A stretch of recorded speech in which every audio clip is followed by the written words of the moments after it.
Assalamualaikum warahmatullahi wabarakatuh. Berjumpa lagi dengan saya Zai Zamfleser. Kali ini kita masuk lagi servisan Vivo Y12. Kebetulan di sini handphonenya mati total ya teman-teman. Handphone mati total tapi masih detect di PC atau laptop ya. Dan handphone ini sudah pernah masuk sekitaran 6 bulan atau 8 bulan yang lalu lah kalau nggak salah. Ini kasusnya sama juga, saya flash juga ya. Saya flash dan kasusnya mati total juga. Dan coba colok PC itu detect. Dan tahap sebelumnya itu saya lakukan proses flashing dan alhamdulillah awet hingga 8 bulanan lah kurang lebih. Dan di sini setelah saya handphonenya masuk lagi, saya lakukan konfirmasi ke user untuk melakukan pergantian IC MMC. Karena pada dasarnya kalau saya flash, itu teman-teman perhatikan dengar ya, itu suaranya detect detect PC.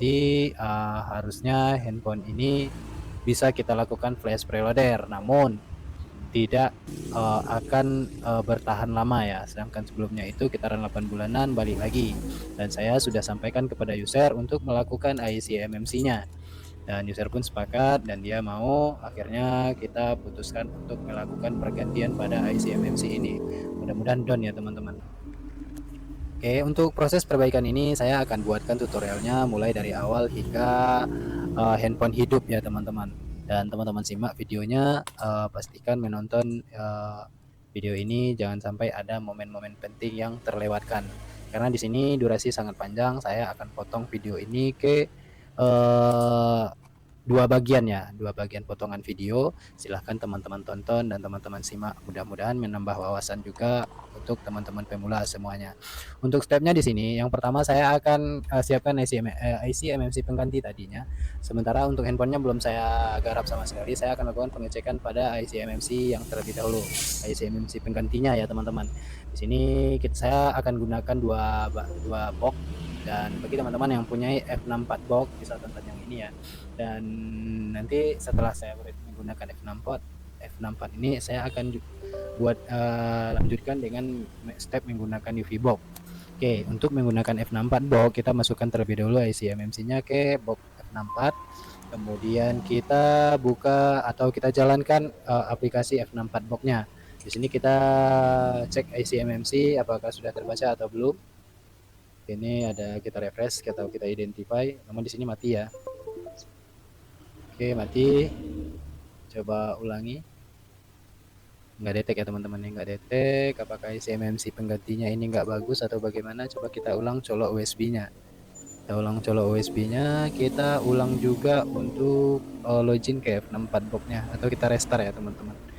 Oke, ini masih sama, masih belum terbaca ya. Coba kita close dulu dan kita restart USB saja. Dan kita restart dan kita lihat apakah sudah terbaca IC MMC-nya atau tidak. Jika tidak, bisa dibongkar lagi ya IC MMC-nya. Bisa jadi kebalik pasang ya.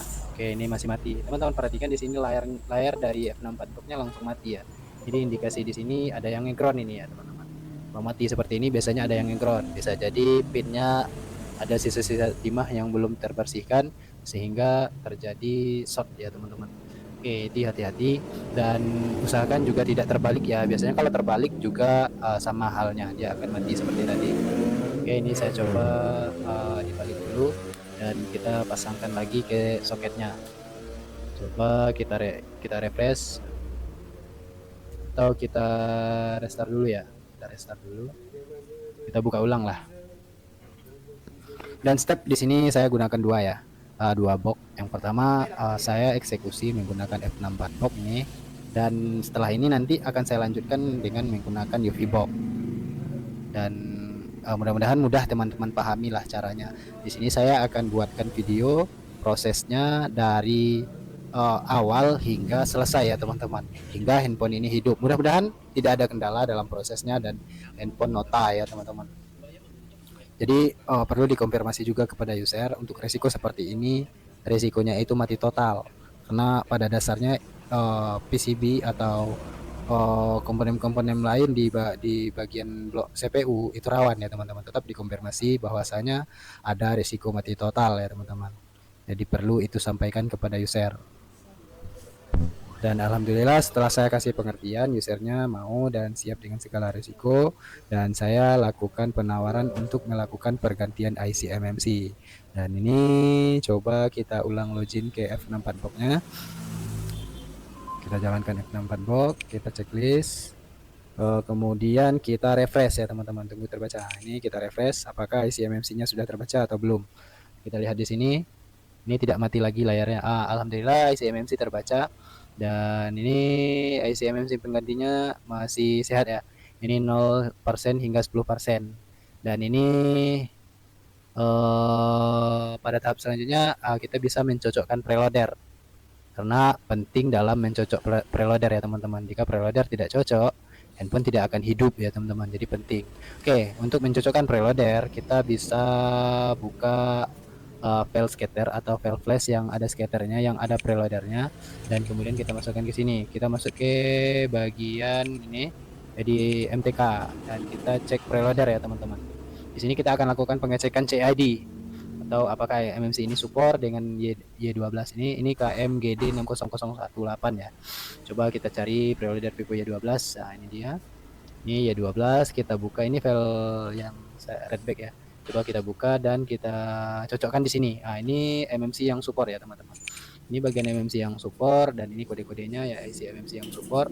Kemudian kita lihat CID pada IC MMC yang kita siapkan ini. Apakah ada CID-nya yang sama dengan CID yang tadi kita masukkan preloader. Jika ada yang sama, fix IC MMC ini bisa kita gunakan. Ini dia CID-nya. Di bagian CID ini wajib ya, karena kalau CID beda, meskipun BGA-nya sama, itu tidak akan hidup ya teman-teman biasanya. Meskipun bisa diakali dengan kuret CID, namun ada baiknya agar lebih memudahkan kita sesuaikan dengan CID yang tertera pada handphone ini, dan kita sesuaikan dengan IC MMC yang support ya teman-teman. Oke, ini CID-nya. Dan kalau kita perhatikan di sini CID 150104 ini dia sama dengan, coba kita lihat lagi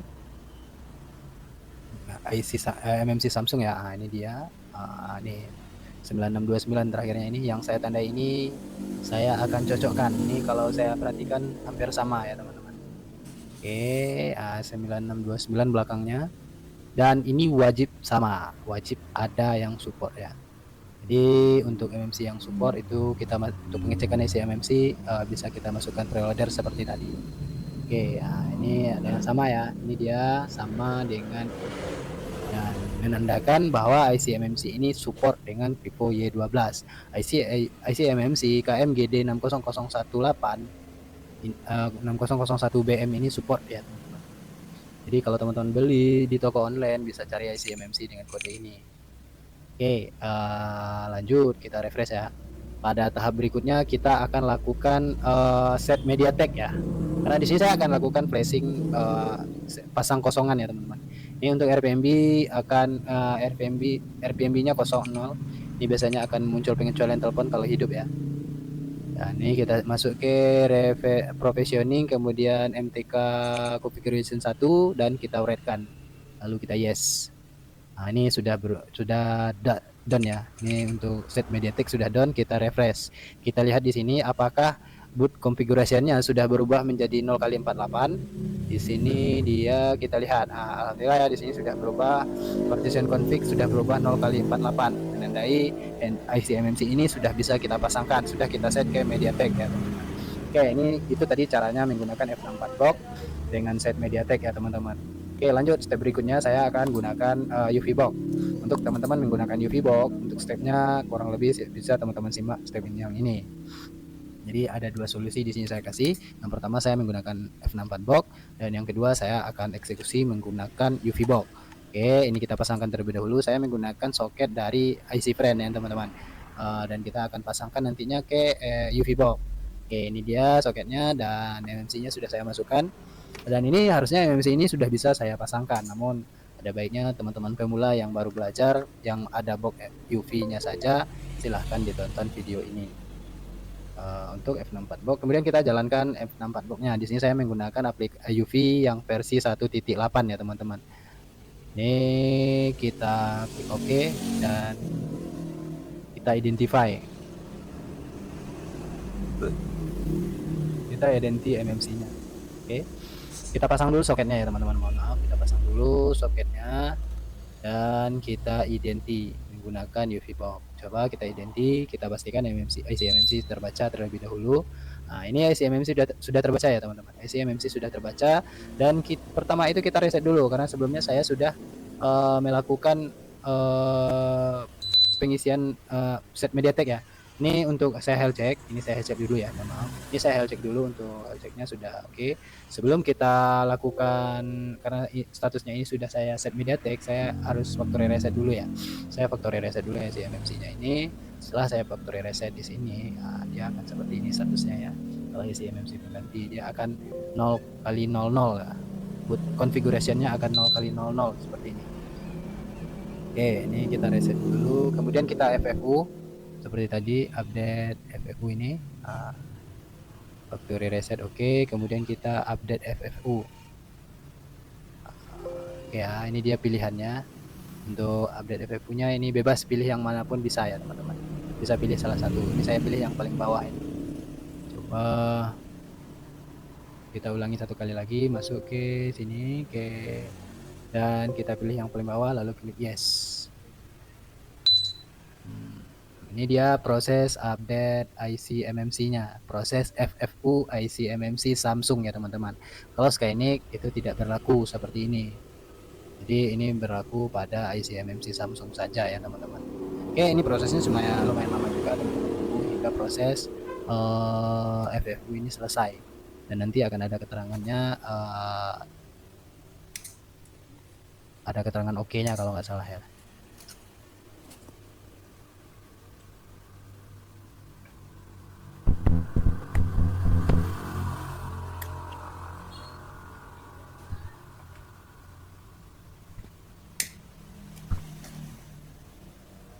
Ini dia sudah done. Lanjut, ini dia sudah ya. Ini sudah ada yang hijau ini menandai FFU-nya sudah sukses. Lanjut kita identi MMC-nya satu kali lagi. Setelah seperti ini, IC MMC sudah kosong dan tidak lagi keset MediaTek ya. Ini status dari pabrikan. Ini teman-teman perhatikan partition configuration 0 kali 00. Ini sudah berubah. Tadi kita sudah, dan IC MMC clean ya teman-teman. Oke, lanjut di sini. Kalau IC MMC teman-teman belum disabel, wajib disabel dulu. Ini sudah disabel. Ini kita masuk ke sini, set MediaTek generic. Kita klik MediaTek genericnya. Nah, proses red user MediaTeknya ya teman-teman. Ini sudah done. Sudah kita set MediaTek dan ini kita identi. Dan pada tahap berikutnya ini sudah bisa kita lakukan pemasangan ya teman-teman. Perhatikan di sini boot config-nya untuk partition configuration 0 kali 48. Jika sudah berubah ke 0 kali 48 menandai sudah bisa IC MMC-nya ini sudah statusnya MediaTek ya teman-teman. Oke, pada tahap berikutnya kita lepas IC MMC dan kita akan lakukan pemasangan pada handphone ini ya teman-teman. Oke, untuk handphonenya di sini belum saya congkel dan belum saya rapikan. Dan IC MMC sudah saya set ke MediaTek, tinggal kita pengolahan pada boardnya ini. Kita lepas dulu IC MMC ini dan kita perbaiki. Untuk Vivo ini lumayan keras ya lemnya, jadi perlu hati-hati dalam pengerjaan. Untuk lem Vivo rata-rata sangat keras dan rawan juga kembung ya teman-teman. Jadi usahakan settingan yang sudah dipahami, dan jika masih pemula atau masih belajar, jangan dulu sama handphone user ya. Usahakan dengan beli dulu handphone rongsokan, handphone mati total yang detect seperti ini, bisa lakukan pengerjaannya. Oke, ini untuk kaleng saya potong saja. Kaleng saya potong ya. Bisa di bor juga bisa, atau di congkel juga bisa kalengnya ini. Kalau di blower itu takutnya nanti IC CPU-nya ikutan mati ya teman-teman. Jadi amannya kita lakukan pemotongan kaleng atau pelepasan kaleng via congkel. Oke.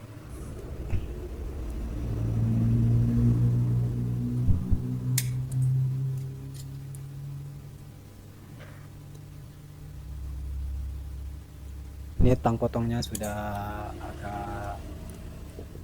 agak tajam lagi ya.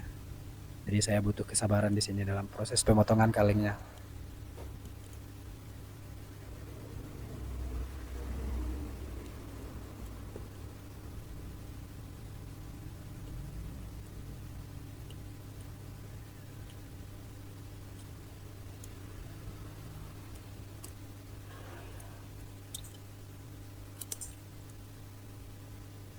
Ini sudah kita potong dan kita akan jepit terlebih dahulu, kita pasangkan ke ragum dan kita siapkan blower untuk proses congkelnya.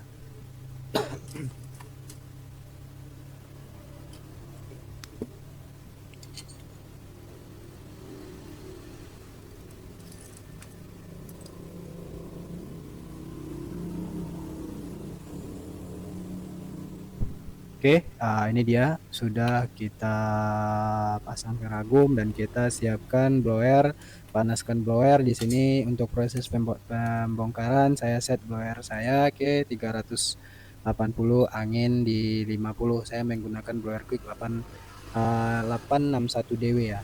Dan di sini kita bersihkan dulu lem pinggir-pinggir IC dan kita usahakan benar-benar rapi terlebih dahulu sebelum kita congkel ya. Karena kalau tidak kita potong seperti ini, tidak kita rapikan, itu pada saat pengangkatan IC MMC-nya ini ada kemungkinan komponen-komponen di sekitar IC MMC ini ikutan terangkat.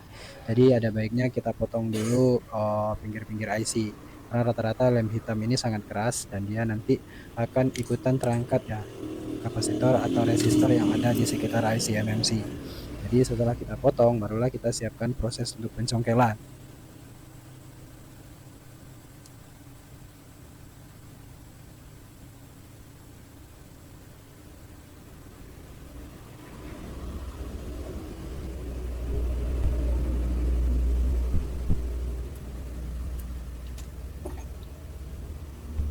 Oh ya, ini jangan lupa dilindungi dulu bagian CPU-nya.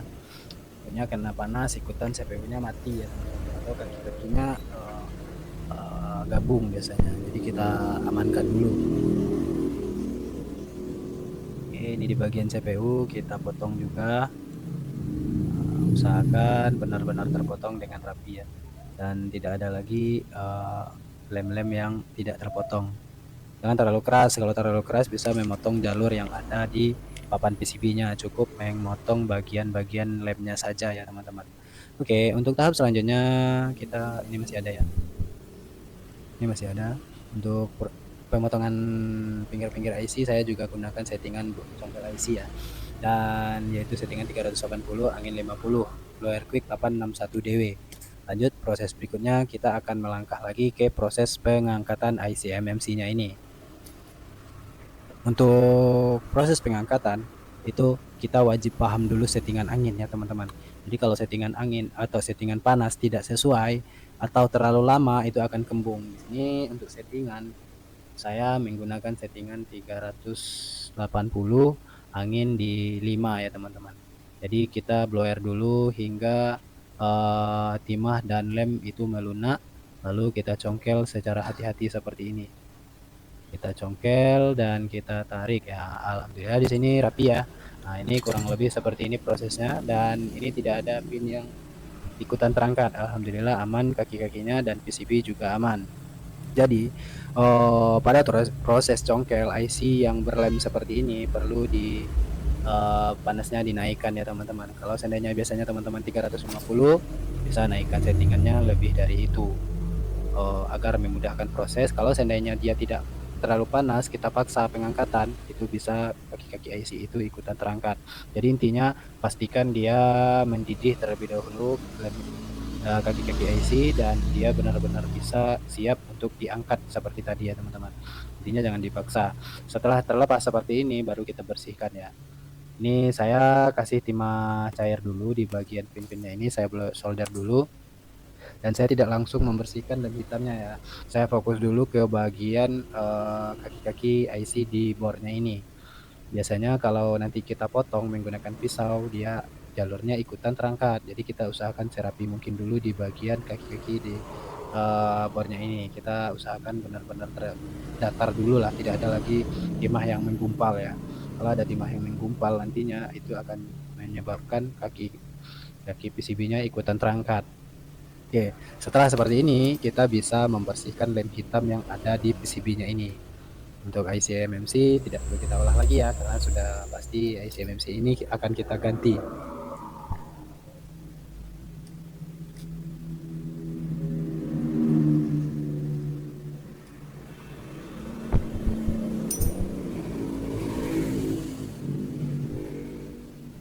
Oke, ini akan saya rapikan ya. Untuk proses perapian di sini settingan angin blower saya turunkan ke 275. Angin di 90 ya, teman-teman. Jadi settingan blower panas blower saya turunkan, anginnya saya naikkan di sini ya. Oke, lanjut kita bersihkan dengan pisau. Ini jangan dipaksa ya, kita ikuti alurnya. Jika dia keras jangan disundul terus. Biasanya ikutan jalur PCB-nya kena goresan ya teman-teman. Jadi sesuaikan saja, jika terasa dia melunak baru geser ya teman-teman. Nah, ini kita seset pelan-pelan. Hati-hati jangan sampai melukai PCB-nya ini. Jadi cari celahnya ya teman-teman, perlu hati-hati dan teliti di sini. Kalau seandainya jalurnya ikutan terangkat, itu susah nanti saat proses penjemperan.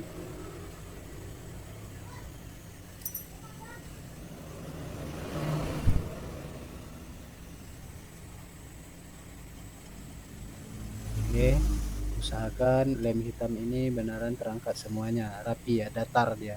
Kalau masih ada lem hitam, kita paksa pemasangan, otomatis dia tidak akan pasang ya, kakinya tidak akan nempel.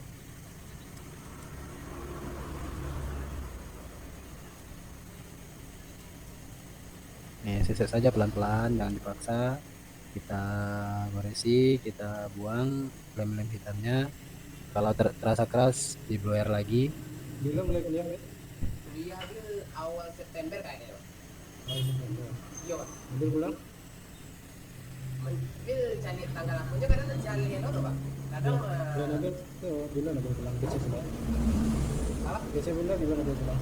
Nyo diumumkan di aku loh, Pak, di grup Mabau PBTK tuh. Apa ada? Saya nak bulan Agustus ada pulang. Bulan Agustus. Nah, saya lihat aku ya dulu, Pak. Kalau misalnya awal-awal September mulainya mungkin di akhir Agustus gitu, Pak. Lama ya, Pak. Sebulan lagi nih, Pak. Bulan ya.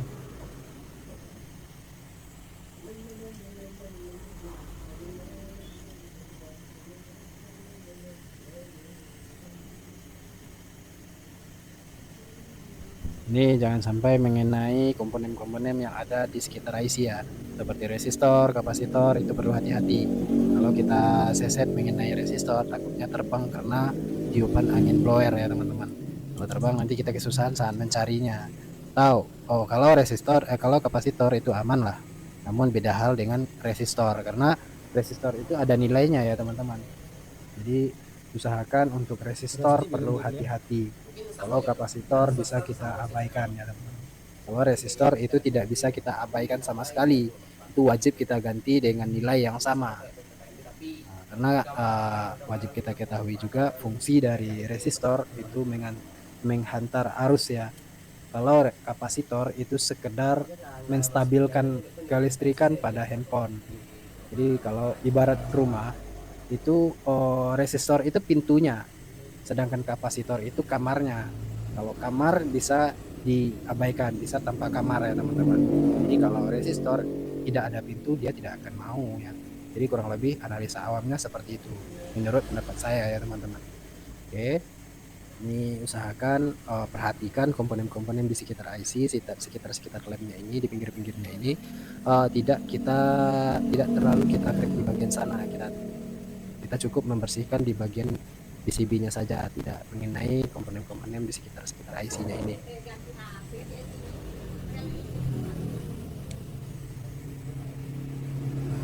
Rami CB-nya tuh ada, Pak. Coba cari persamaan remi prosedur remi itu satu.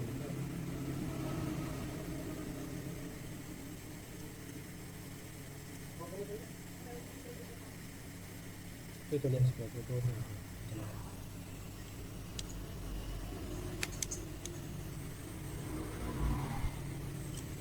Oke, ini sudah hampir selesai ya, tinggal satu sisi, dan kita pastikan ini benar-benar rapi ya, benar-benar rapi. Dan di sini video akan saya potong ya teman-teman. Untuk proses selanjutnya silahkan teman-teman tonton di bagian 2 karena durasinya lumayan panjang juga, jadi saya akan potong video ini menjadi 2 bagian. Untuk proses selanjutnya teman-teman tonton video kedua, yaitu pada proses pemasangan dan pemrograman pada handphonenya. Mudah-mudahan kasusnya bisa down ya, dan dapat juga teman-teman pelajari. Oke, untuk part 1 ini sampai di sini dulu. Semoga bermanfaat prosesnya, dan sampai jumpa di video part 2-nya. Serta saya sudahi dulu sampai di sini. Wabillahi taufiq wal hidayah. Wassalamualaikum warahmatullahi wabarakatuh.